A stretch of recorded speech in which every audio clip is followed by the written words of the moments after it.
Hello everyone, मैं हूं सचिन और आप सबका बहुत बहुत स्वागत है मेरे इस यूट्यूब चैनल पे। और जैसा कि हम लोग एपी देख रहे थे और एपी के आज के इस वीडियो में हम लोग एक फार्मूला समझेंगे और उस फार्मूला से बेस कुछ क्वेश्चन करेंगे, ठीक है ना। जैसे कि अगर मैं यहाँ पे लिखूँ 2, 4, 6, 8, 10 एंड सो ऑन, तो ये हमारा एक एपी सीरीज़ है ना। तो इस एपी सीरीज़ में अगर आप गौर से देखिएगा कि जब इसमें 2 प्लस किया गया तो 4 आया, फिर 2 प्लस किया गया तो 6 आया, फिर 2 प्लस किया गया तो 8 आया और फिर 2 प्लस किया गया तो 10 आया। और इस 2 को हम क्या कहेंगे, डी कहेंगे। तो यहाँ पे d इजिकल टू 2 था, कॉमन डिफरेंस जो होता है उसको हम लोग d बोलते हैं ना। तो अगर ये हमारा a है, जैसे कि फर्स्ट टर्म को अगर मैं a ले लूँ तो मैं यहाँ पे लिख सकता हूँ कि जो फर्स्ट टर्म है मेरा वो क्या है, वो a है। तो सेकेंड टर्म जो आएगा वो क्या आएगा, वो आपका a प्लस डी आएगा। और उसी प्रकार से अगर थर्ड टर्म अगर हम लोग देखें तो वो क्या आएगा, वो a प्लस 2d आएगा। फिर फोर्थ टर्म अगर हम लोग देखें तो a प्लस वो 3d आएगा। अगर इसमें अभी भी अगर आप लोगों को कुछ शंका है कि ये कैसे आ रहा है a plus D, a plus 2d, a plus 3d, तो मैं यहाँ पे आपको फिर से दिखा देता हूँ यही नंबर को, इसको मैं यहीं छोड़ता हूँ और यहाँ पे दिखा देता हूँ। जैसा कि मैंने यहाँ पे 2 लिखा था, अब 2 के बाद यहाँ पे देखिए 2 प्लस अगर मैं 2 लिखता हूँ, जैसे कि यहाँ पे देखिए d का वैल्यू क्या था, हमारा 2 था। तो मैंने बोला कि अगर ये a होगा तो दूसरा वाला टर्म क्या होगा, a प्लस डी होगा, ठीक है। तो ये कितना आया, 4 आया। उसके बाद वाला जो वैल्यू होगा वो क्या होगा, वो आपका 2 प्लस 2 इंटू 2 हो जा रहा है। अब ये 2 इंटू 2 हो जा रहा है कैसे, देखिए यहाँ पे इसको मैं 2 प्लस डी लिखूँ तो यही चीज़ को मैं ऐसे लिख सकता हूँ 2 प्लस 2d। और ये मेरे को क्या दे रहा है, देखिए 2 plus 2 into 2 that means 4, that means ये मेरे को 8 दे रहा है। और हमारा series a plus D, a plus 2d इस तरह से बढ़ते हुए जा रहा है। अब मैं वापस फिर से यहाँ अगर आ जाऊँ तो देखिए a plus D, a plus 2d और उसके बाद में a प्लस 3d। और एक चीज़ मैं यहाँ पे दिखा दूँ, देखिए ये हमारा a1 हो गया, ये हमारा a2 हो गया, ये हमारा a3 हो गया, ये हमारा a4 हो गया, ये हमारा a5 हो गया। और यहाँ पे जो हमारा टर्म आ रहा था 1 2 3 4 5, जब भी आप क्वेश्चन करेंगे तो इसे n से रिप्रेजेंट किया जाता है ना। टोटल नंबर ऑफ टर्म जो रहता है वो क्या है, n से डिनोट होता है। जैसे कि first term, second term, third term, fourth term, fifth term, ठीक है। तो यहाँ पे गौर करिए, जैसे कि ये जो पहला वाला टर्म है तो यहाँ पे n का वैल्यू क्या है, 1 है। तो अगर मैं यहाँ पे लिख दूँ जैसे कि a प्लस 1 माइनस 1d, ठीक है ना, ध्यान से देखिएगा 1 माइनस 1d। और उसके बाद नेक्स्ट वाला जो टर्म था उसमें मैं क्या लिख दूंगा, a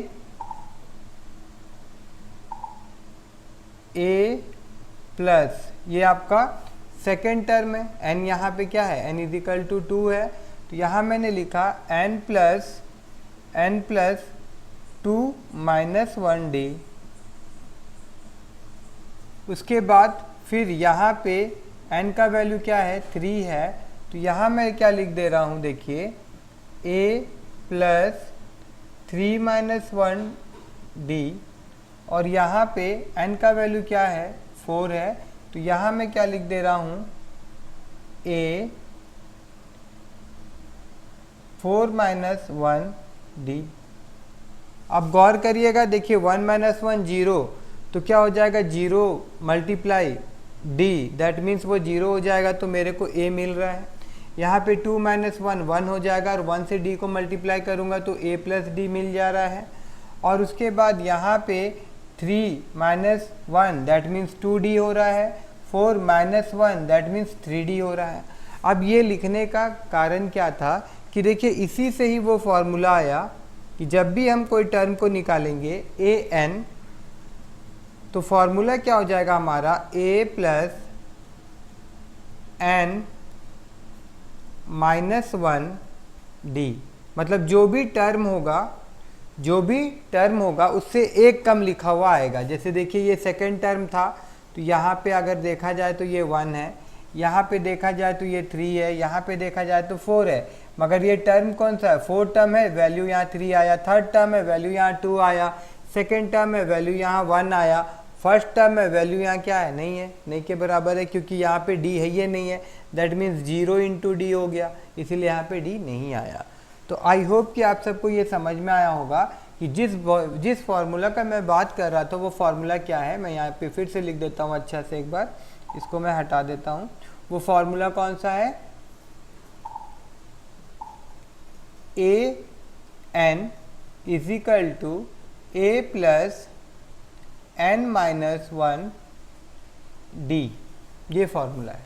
ठीक है, अब मैं और इसको बता देता हूँ। ये जो है ये क्या है, ये है आपका टर्म, और ये जो है ये क्या है आपका फर्स्ट टर्म, और ये जो है ये है क्या आपका कि नंबर ऑफ टर्म, मतलब कौन सा पोजीशन में है। ठीक है ना, ये हो गया आपका नंबर ऑफ टर्म। ठीक है, और ये जो है ये आपका है कॉमन डिफरेंस, ये तो आपको पता ही होगा, कॉमन डिफरेंस।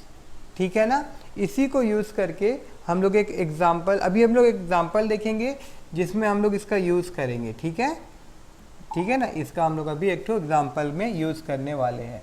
इस फॉर्मूला को आपको याद रखना होगा अगर आप एपी अच्छा से करना चाहते हैं तो। ठीक है ना,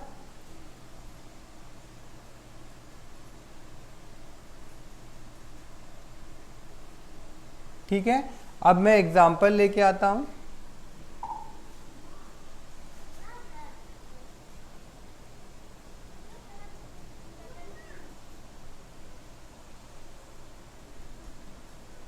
तो देखिए ये एग्जाम्पल आपके बुक का ही है।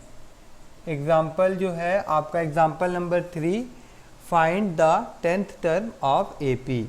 तो सबसे पहले यहाँ पे क्या क्या दिया हुआ है वो मैं लिख देता हूँ।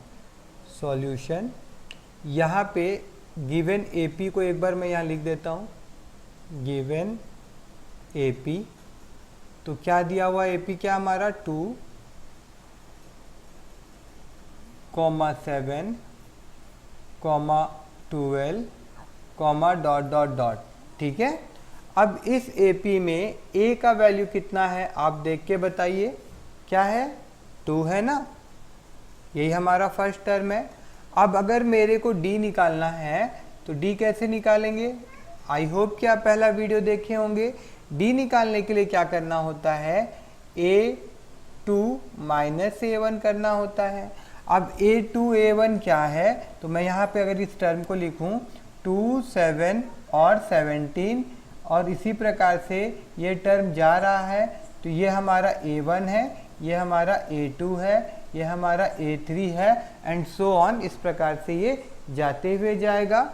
और यहाँ पे A2 माइनस A1 का तात्पर्य क्या है कि हम लोगों को 7 माइनस 2 करना होगा, और ये हम लोगों को क्या दे रहा है, 5 दे रहा है। तो अब हमारे पास A का वैल्यू भी आ गया, D का वैल्यू भी आ गया, और हम लोगों के पास में यहाँ पे बोला गया कि 10th टर्म निकालना है। 10th टर्म मतलब कि यहाँ पे n का वैल्यू क्या है, 10 है। तो यहाँ पे मैं सिंपल यहाँ पे लिखूँगा A10 निकालना है हम लोग को। क्या निकालना है, A10। तो यहाँ पे मैंने लिखा A10 इक्वल टू, उसके बाद यहाँ पे A का वैल्यू कितना है, 2 है। उसके बाद में प्लस, फिर देखिए ये आपका n होता है, मैं यहाँ पे फॉर्मूला फिर से लिख दूँ, अगर an is equal to a plus n minus 1d। ठीक है, तो यहाँ पे A10 is equal to 2 plus n minus n बोले तो यहाँ पे n का वैल्यू 10 है, तो यहाँ पे मेरे को क्या लिखना होगा, 10 लिखना होगा, -1, और उसके बाद में d का वैल्यू क्या है 5 है। तो अब इसको अगर और हम लोग फिर इसको सॉल्व करें तो मेरे को ये क्या, हम यहाँ पे क्या मिलेगा, ये 2 था और उसके बाद यहाँ पे आ जाएगा आपका 9, इसको 5 से मल्टीप्लाई करेंगे और फिर 2 + 45। देखिए अब हम लोग को क्या मिल गया, 45 में जब हम लोग 2 ऐड करेंगे तो ये हम लोग को देगा 47। ठीक है, आई होप कि आपको ये एग्जाम्पल समझ में आया होगा, है ना। देखिए और एक एग्जाम्पल देखते हैं हम लोग, एग्जाम्पल नंबर 4। इसमें क्या क्या दिया हुआ है, इसमें क्या पूछा जा रहा है, पहले देखिए, which term of AP is -81। मतलब कि यहाँ पे हम लोगों के पास, देखिए मैं यहाँ लिख देता हूँ, सबसे पहला चीज़ है कि सवाल में क्या दिया गया है वो देखना है। इस सवाल से हम लोग को क्या पता चल रहा है कि हमारे पास एक AP है, हमारे पास एक AP है। AP क्या है, 21 है, 18 है, 15 है एंड देन डॉट डॉट। उसके बाद बोल रहा है कि इस AP का ही एक टर्म है ये -81। मतलब कि यहाँ पे हम लोगों को AN दिया हुआ है -81। ठीक है, और हम लोगों से यहाँ पे पूछा जा रहा है कि विच टर्म, मतलब ये कौन सा टर्म का वैल्यू है, ये n का वैल्यू हम लोगों को पता लगाना है। ठीक है, तो यहाँ पे n हम लोग को फाइंड करना है। हम लोग इस AP से क्या निकाल सकते हैं, हम लोग A का वैल्यू निकाल सकते हैं। A 21 है, first term of the AP। उसके बाद हम लोग यहाँ पे D निकाल लेते हैं, तो D क्या हो जाएगा, 18 - 21, आपको पता ही है, A2 - A1, तो ये हम लोगों को कितना देगा, -3 देगा। तो D का वैल्यू मिल गया हम लोगों को। अब हम लोग क्या करते हैं कि n का वैल्यू फाइंड कर लेते हैं। क्वेश्चन में फिर आगे भी बोला गया, also is any term 0, any term 0, क्या कोई टर्म 0 आएगा इसमें, ऐसा पूछा गया है। पहले तो हम लोग n का वैल्यू निकाल लेते हैं, ठीक है ना। तो n का वैल्यू निकालने के लिए यहाँ पे फॉर्मूला वही यूज करेंगे हम लोग, AN = A + n-1 D। ठीक है, अब यहाँ पे हमारे पास जो जो चीज़ अवेलेबल है उसको पुट कर देंगे हम लोग। जैसे कि AN का वैल्यू है -81, उसको यहाँ पे हम लोग पुट कर दिए। उसके बाद में फिर A है हमारे पास 21, तो उसको भी यहाँ पे हम लोग पुट कर दिए। उसके बाद में प्लस n नहीं है हमारे पास में, तो इसको हम लोग वैसे ही छोड़ देंगे n-1 को। और फिर D हमारे पास है -3, इसको हम लोग ऐसे रख देंगे। अभी मैं इसको ब्रैकेट में रख दूं तो अच्छा रहेगा, ये आपस में मल्टीप्लाई होगा ना। तो अब उसके बाद में फिर यहाँ पे -81 को मैं ऐसे ही रहने दूं, और इसको अगर 21 को यहाँ लेके आ जाएंगे तो भी चलेगा ना। तो -21 इसको मैंने यहाँ लेके आ गया मैं, और इसको मल्टीप्लाई करने पे हमको मिलेगा -3n + 3। ये माइनस माइनस प्लस हो जाएगा तो यहाँ +3 आ जाएगा, और ये -3n के साथ मल्टीप्लाई हो जाएगा तो -3n आ जाएगा। और 21 को तो हम लोग यहाँ लेके ही आ गए हैं। तो अगर फिर इसको हम लोग सॉल्व करेंगे तो 81, मतलब माइनस माइनस तो प्लस होगा, मगर साइन जो है वो माइनस का ही आएगा। और 1 + 1 यहाँ पे 2 आ जाएगा, और यहाँ पे आपका 10 हो जा रहा है, तो दैट मीन्स ये आपका 102 हो गया। अब यहाँ पे जो +3 था, अगर उसको मैं यहाँ लेके आ जाऊँ तो ये -3 हो जाएगा, और यहाँ पे हम लोगों को क्या मिलेगा, -3n मिलेगा। अब इसको फिर से अगर हम लोग आगे सॉल्व करेंगे तो यहाँ पे -105 हो जा रहा है। देखिए -102 -3 माइनस माइनस प्लस होता, मगर साइन माइनस का ही आएगा, और इक्वल टू यहाँ पे हमारे पास -3n है। ये माइनस हम लोग कैंसल आउट कर दे रहे हैं, और यहाँ पे n = 105/3 हो जाएगा। देखिए इसको मैं यहाँ लेके आ गया, इसको मैं वहाँ लेके चले गया हूँ, तो क्या होगी, साइन नहीं चेंज होगा, क्योंकि दोनों को हम लोग चेंज किए ना। तो n का वैल्यू यहाँ पे 3 था, यहाँ मल्टीप्लाई में था, तो यहाँ जाएगा तो डिवाइड हो जाएगा। और यहाँ पे अगर इसको हम लोग डिवाइड करेंगे तो 3 3 जा 9 और 3 5 जा 15 हो जा रहा है। तो इस प्रकार से जो n का वैल्यू है वो कितना मिल गया हम लोग को, 35 मिल गया। हम लोग 35 निकाल लिए। ठीक है, अब यहाँ पे एक सवाल और है कि also is any term zero, मतलब क्या जीरो कोई भी टर्म मिलेगा। ठीक है, इसको भी हम लोग कर लेते हैं। तो ये वाला आप इसको यहाँ पे तो देख लिए ना n का वैल्यू कितना आया है। ठीक है, तो अगर मैं इसको यहाँ से सेलेक्ट करूँ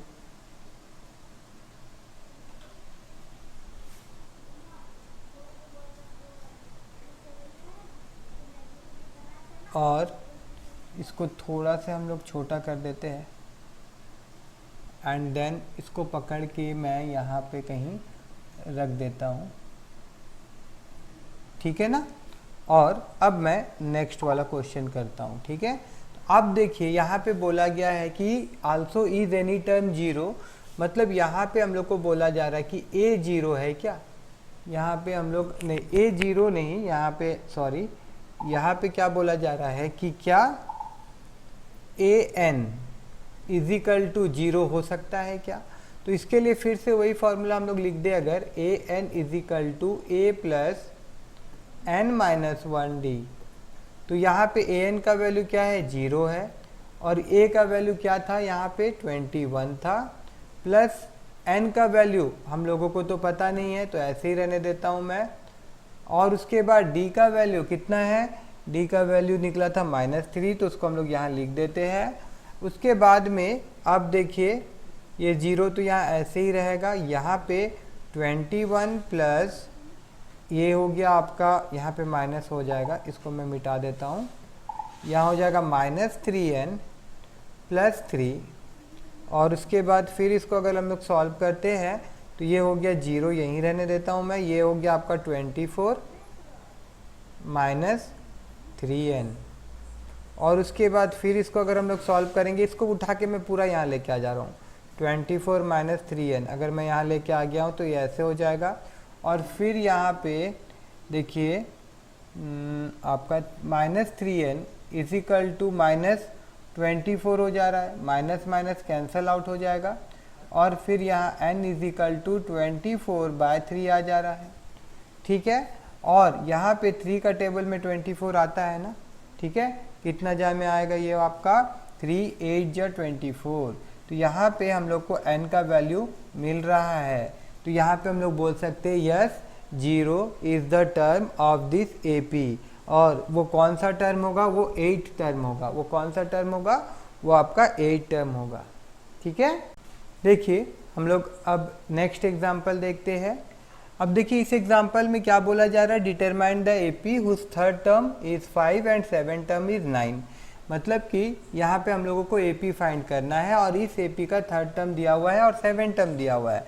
तो मैं यहाँ पे लिख दूँ कि यहाँ पे हमारे पास A3 का वैल्यू है, A3 कितना है, A3 5 है, और A7 कितना है, 9 है, और हम लोगों को क्या निकालना है, हम लोगों को AP निकालना है। ठीक है, तो देखिए इसको कैसे करेंगे हम, अगर मैं यहाँ पे फॉर्मूला लिखूँ AN is equal to A plus n minus 1d। अब इस फॉर्मूला में मैं A3 का पहले वैल्यू निकाल रहा हूँ, यहाँ पे मैं क्या लिख रहा हूँ, A3 वाला सॉल्व कर रहा हूँ, ध्यान से देखिएगा, है ना। तो यहाँ पे क्या हो जाएगा, A3 is equal to A plus, अब n का वैल्यू क्या है, 3 है, तो 3 माइनस 1d हो जाएगा। ठीक है, और अब यहाँ पे हम लोग क्या लिख देंगे, A प्लस ये हो जाएगा आपका 2d, ये क्या हो जाएगा, ये हो जाएगा आपका 2d। ठीक है, और यहाँ पे A3 का वैल्यू क्या दिया हुआ है, 5 दिया हुआ, तो यहाँ मैं 5 लिख दे रहा हूँ।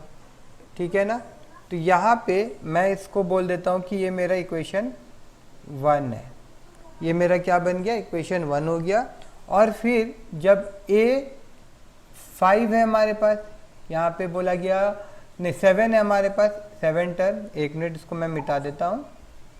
देखिए A7 टर्म भी हमारे पास है, इससे और एक इक्वेशन हम लोग निकाल लेंगे कैसे, तो मैं यहाँ लिख रहा हूँ A7 is equal to A plus 7 minus 7 minus 1 D.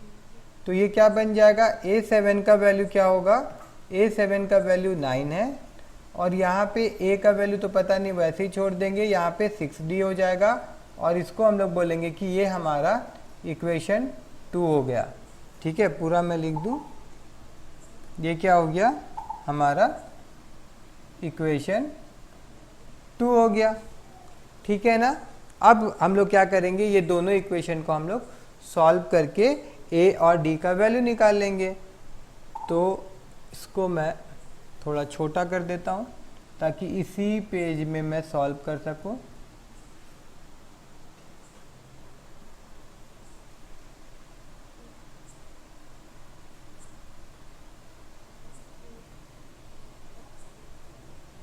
ठीक है, अब देखिए यहाँ पे मैं लिख रहा हूँ bye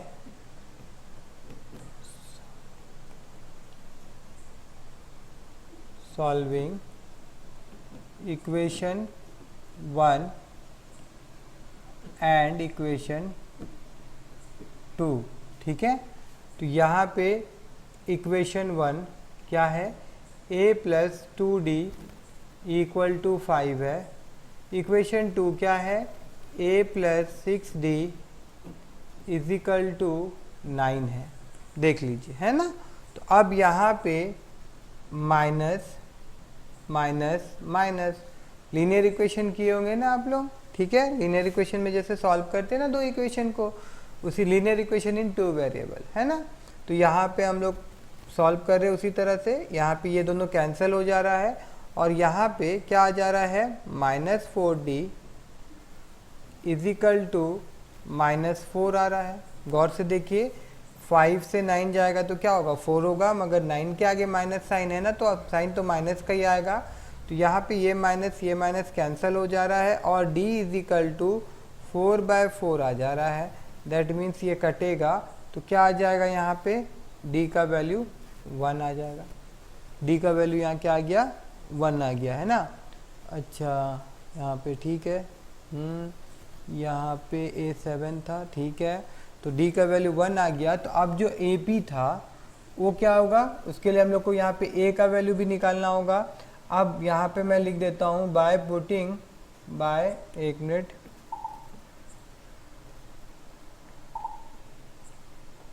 by putting the value of d in equation 1। मैं इक्वेशन 1 में पुट कर रहा हूँ, आप दोनों में से कोई भी इक्वेशन में पुट कर सकते हैं। तो इक्वेशन 1 क्या है हमारे पास, a plus 2d equal to क्या था, 5 था। ठीक है ना। तो यहाँ पे d का वैल्यू हम लोग के पास है, तो a प्लस 2 इजिकल टू 5 हो जा रहा है, और फिर a इजिकल टू 5 माइनस 2 हो जा रहा है, और इस प्रकार से a इजिकल टू 3 आ जा रहा है। ठीक है ना। तो जो गिवन AP होगा, जो AP बनेगा वो कैसा बनेगा, देखिए a प्लस 1 मतलब कि 4, फिर प्लस 1 मतलब कि 5, फिर प्लस 1 मतलब कि 6 एंड सो ऑन, ये बनता हुआ जाएगा। आई होप कि आपको ये वीडियो पसंद आया होगा, और अगर आपको AP समझ में आ रहा हो, अच्छा लग रहा होगा मेरा वीडियो, तो प्लीज़ मेरे वीडियो को लाइक करिएगा और मेरे चैनल को सब्सक्राइब करना मत भूलिएगा।